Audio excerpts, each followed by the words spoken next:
Good morning! Ito na naman tayo. Ang lesson natin ngayon ay Mate Arts, Week 1 to 2, Singing. Ibig sabihin ng Week 1 to 2, depende sa teacher. Kung halimbawa, bukas na or Friday, papapasa, that is Week 1. Pero yung duration na itong pag-aaral ng arts ay hanggang next week pa. So, kung sa next week pa niya kukunin, which is dapat, kasi nga, ang duration is from week 1 to week 2.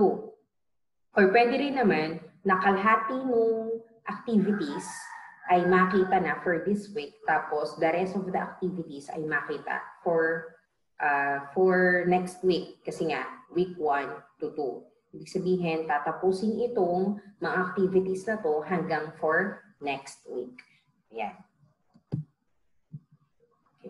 Pagkatapos ng aralin ito, inaasahan na masasabi na ang sining ay nasa paligid at nilikha ng iba't ibang tao at nakikilala ang iba't ibang linya, hugis at tekstura na ginagamit ng mga artist sa pagguhit.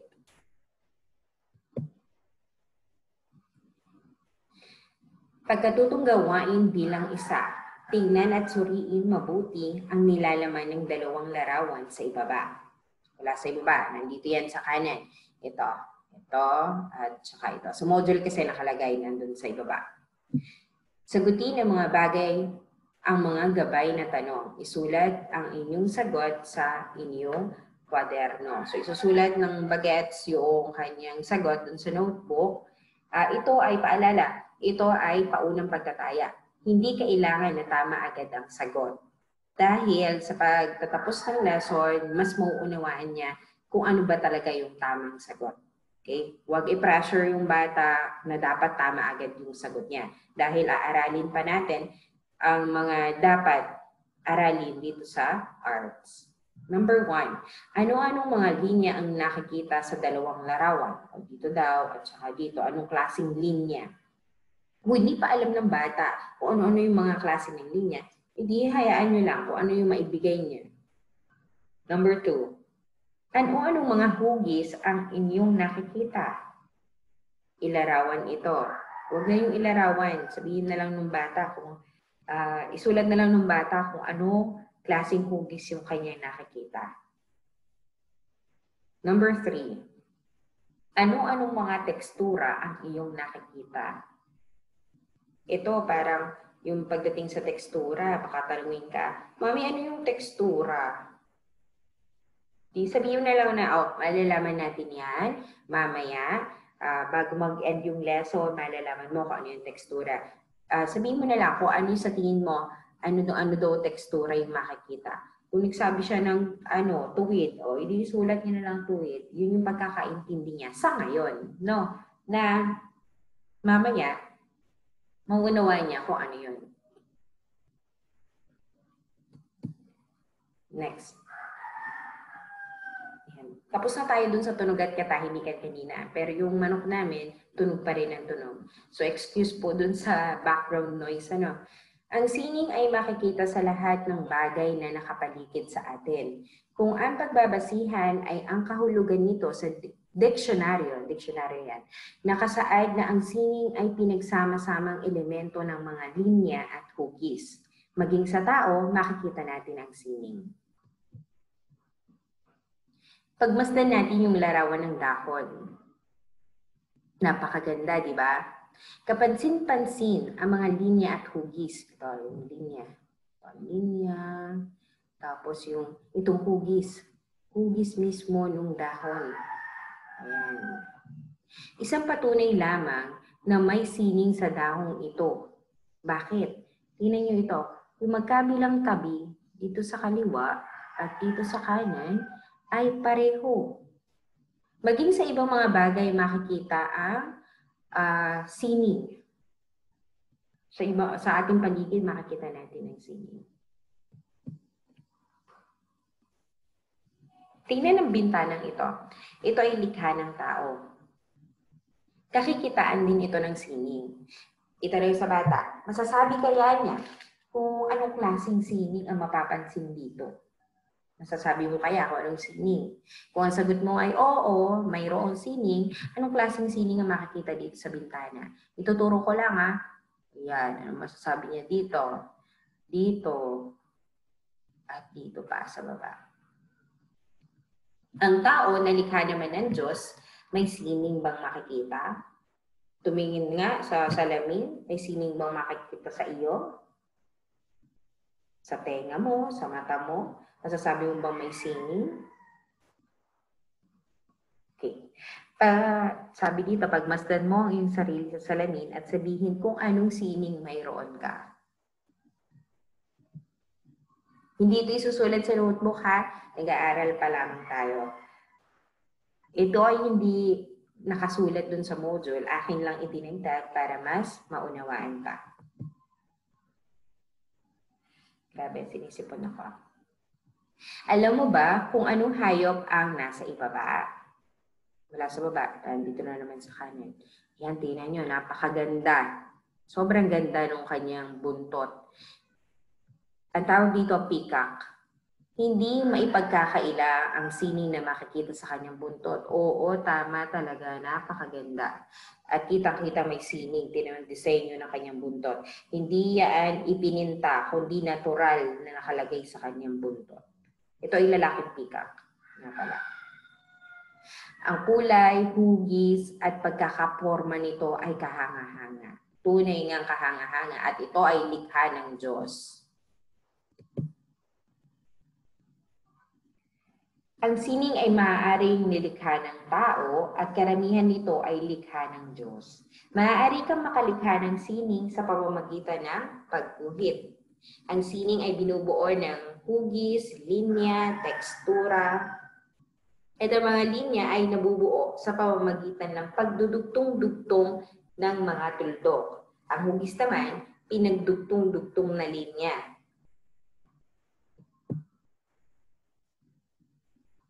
Ang mga bagay na may sining ay maaaring likha ng tao o ng Diyos. Sabi nga kanina, di ba?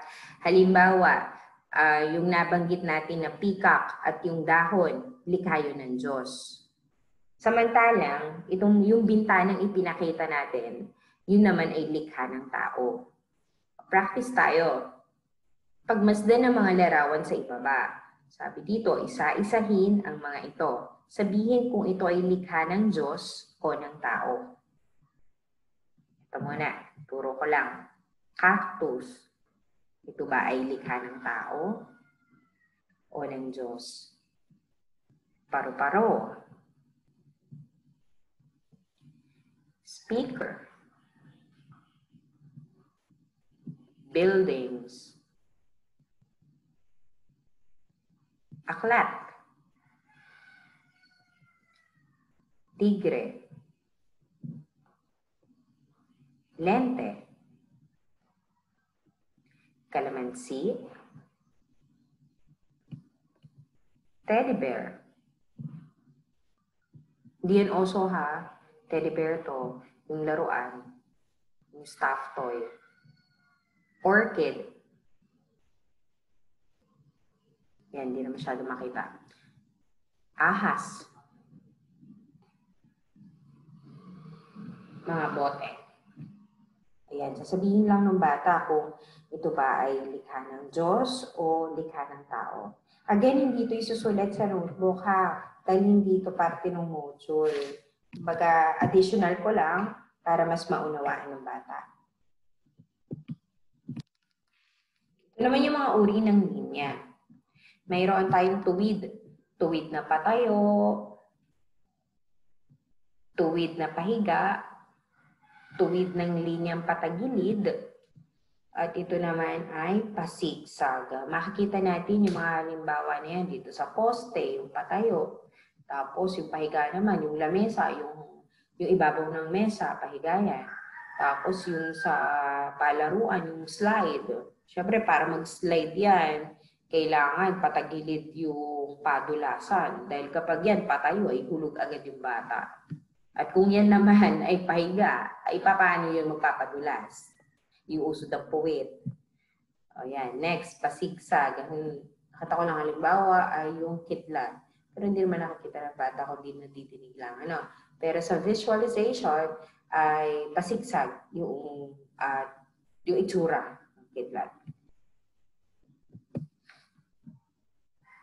Ito pa yung iba pang uri ng linya. Meron tayong pakurba, makikita sa iglo, paikot, yung laruan, yung rainbow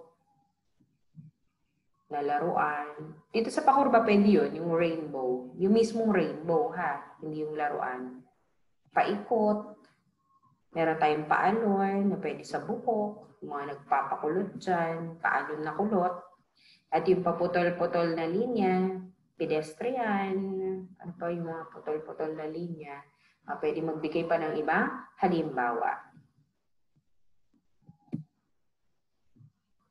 Ito activity ulit, pero hindi na naman isusulat sa notebook para lang ma-recall ng bata ano itong pinapakita sa number 1. Anong uri ito ng linya? Ito ba ay patayo, paikot, kurba, o patagilid? Number 2, alon. Ito yung halimbawa dito na alon, hindi na yun sa dagat. Ito mismo yung picture. Ito ba ay putol-putol? Ito ba ay zigzag? Paalon? O pahiga? Number 3, itong ruler. Ito ba ay patayo, pakurba, paikot, pahiga? Dito sa number 3, pwedeng dalawa sagot. Kasi dalawang original linya yung makikita natin dito. Ito ba ay patayo, pakurba, paikot, o pahiga?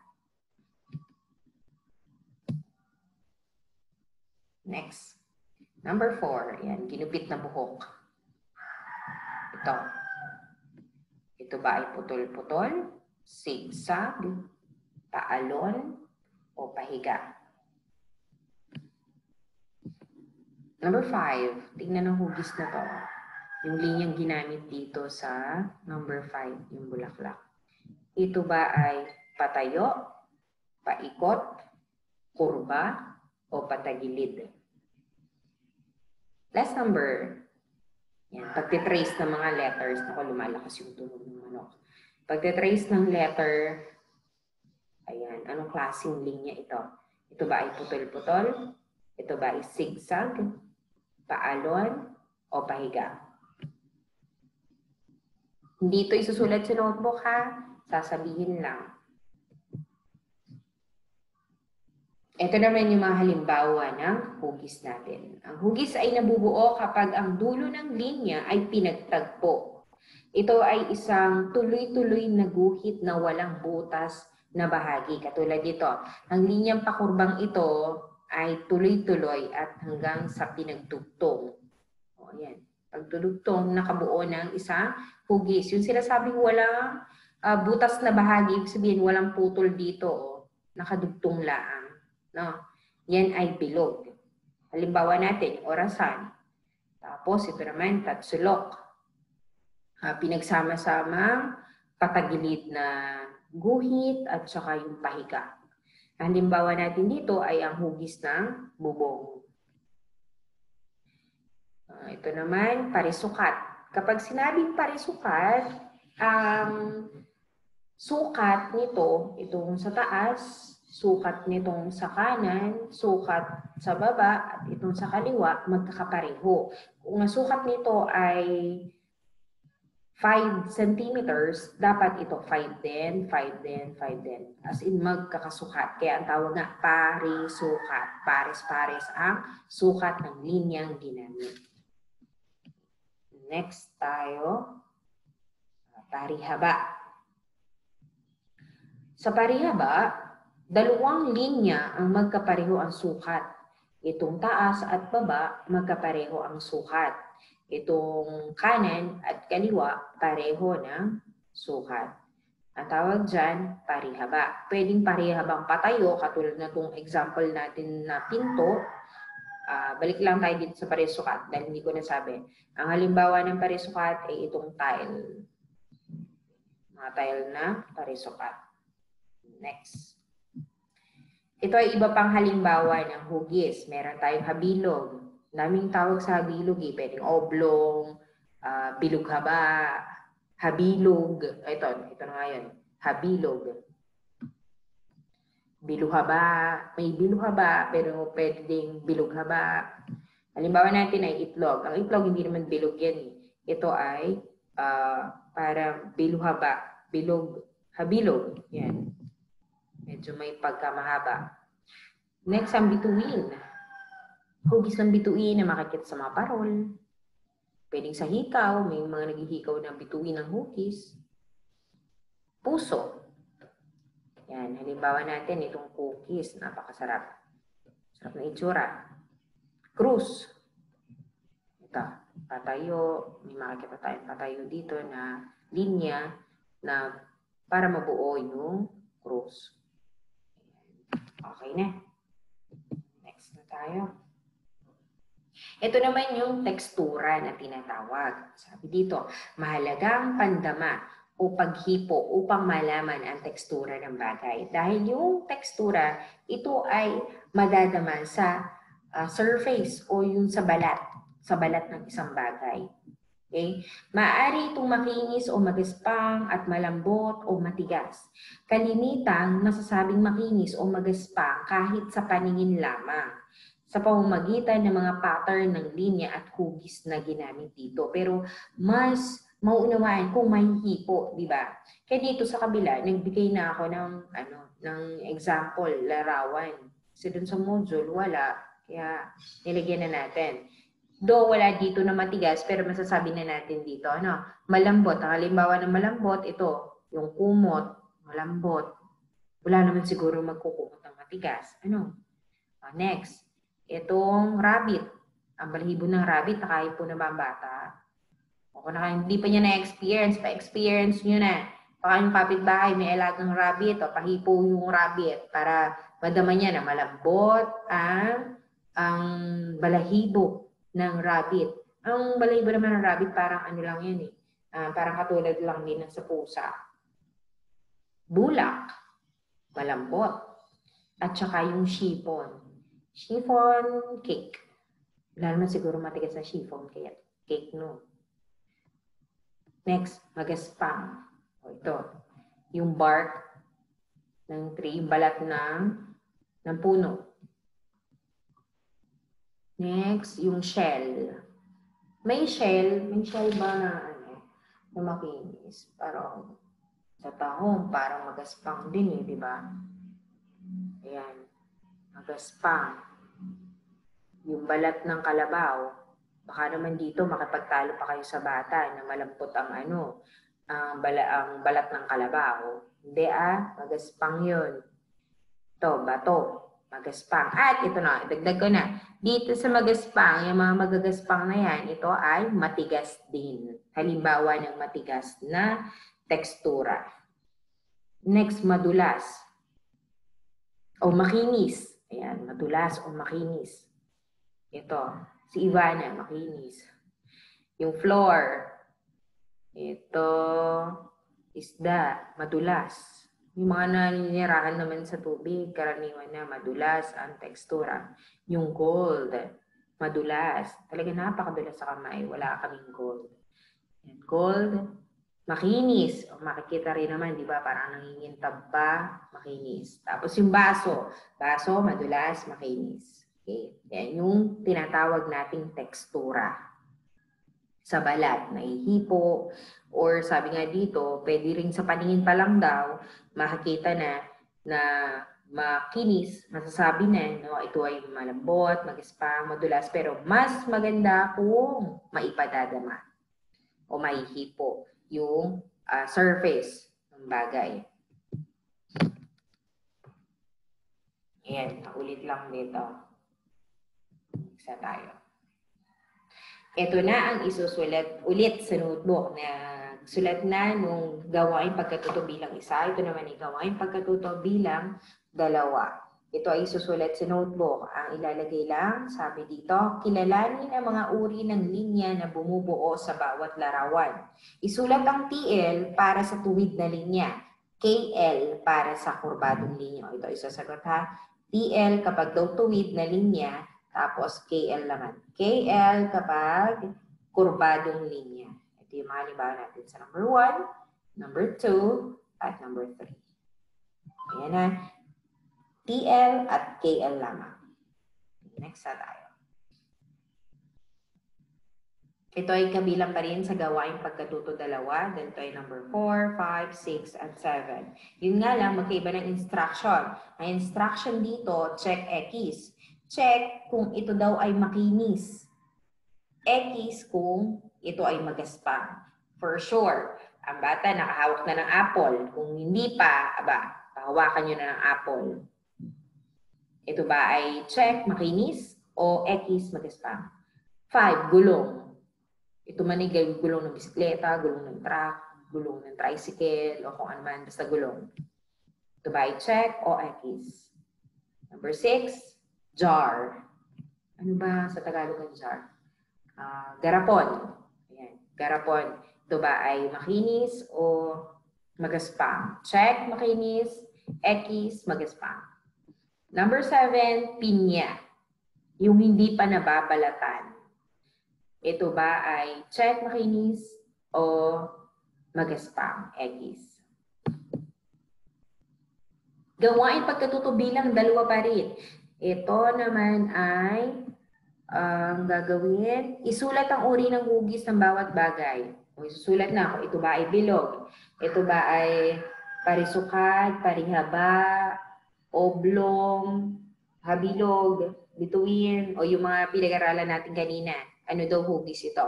Ulit, kung hindi kayang baybayin ng bata ang sagot, pero nasabi niya naman yung tamang sagot, ilagay sa scratch, hayaan yung kopyahin niya. Hindi kayo ang susulatan. Hindi sila mamshis ang susulat, yung bata ang susulat. Gawain pagkatuto bilang 3. Itapat ang hanay A sa hanay B. Ito, makikita natin, ito yung nasa hanay A, tapos ito naman yung sa hanay B. Pero hindi na yan ito-drawing. Hindi na rin yan yung guguhitan. No, hindi. Sabi dito, isulat lamang ang letra ng tamang sagot sa notebook. O, titik lang. Halimbawa, number 1. Ito. Hanapin dito. Ito ba ay A, tatsulok? Ito ba ay B, makinis na bagay? Ito ba ay C, kurbadong linya? Letter D, bilog? O letter E, malambot na bagay? Ayan. Gawain pagkatuto bilang 4. Magmasid sa loob ng inyong bahay. Pumili ng mga bagay na gagamiting inspirasyon sa iyong pagguhit. Suriin mabuti ang mga bagay na iyong makikita at iguhit ito gamit ang linya, hugis at tekstura. Halimbawa, kumuha ng isang baso. Halimbawa lang to ha. Kumuha ng isang baso, damahin yung baso. Ito ba ay makinis? Ito ba ay magaspang? Ito ba ay madulas? Kung ito na yung gusto mong i-drawing, o i-drawing mo na yung baso. Tapos, pakilagyan na lang ha kung naintindihan. Ano? Wait mo yung baso, tapos lagay mo dito. Anong linya yung makikita doon? Tapos, anong tekstura? Kung makikita yung hugis, pwede din. Maglagay ng hugis na makikita doon sa iyong i-drawing. Iba pang halimbawa, o gusto mo yung TV. Pwede. Basta yung mga gamit sa bahay, isa lang. Isa lang, pumili ka lang ng isang bagay sa inyong bahay na gagawin mong inspirasyon sa pagguhit mo. Tapos, dun sa may tabihan, ilalagay anong linya, anong hugis, anong tekstura ang makikita doon sa bagay na inyong ginamit. Ayan. So, tingin ko ito na yung last. Ito. End na ng ating presentation. Balikan lang natin yung mga linya, hugis, o pwedeng pasabi dun sa bata. Ano-ano yung anak, ano-ano yung mga hugis na ating pinag-aralan? Ano-ano yung mga linya? Ano-ano yung mga tekstura na ating pinag-aralan? Okay, pwede niyang sabihin yun, o kaya naman pagka may nakulangan siya, pwede niyong isupply yung sagot para mas matandaan niya. Okay, that's it for our lesson in arts. Before I end this video, I would like to remind everybody, kung gusto niyo po ma-update sa mga videos na aking i-upload, na for sure everyday meron akong ibibigay na videos para mag-guide si Ma'am Shiz kung paano niya tuturuan yung kanyang mga anak para hindi na siya masyadong mahirapan. Just subscribe to my channel, then click the notification bell para right away ma-notify ka kapag may video akong may upload. Okay, that's it. Thank you and have a nice day.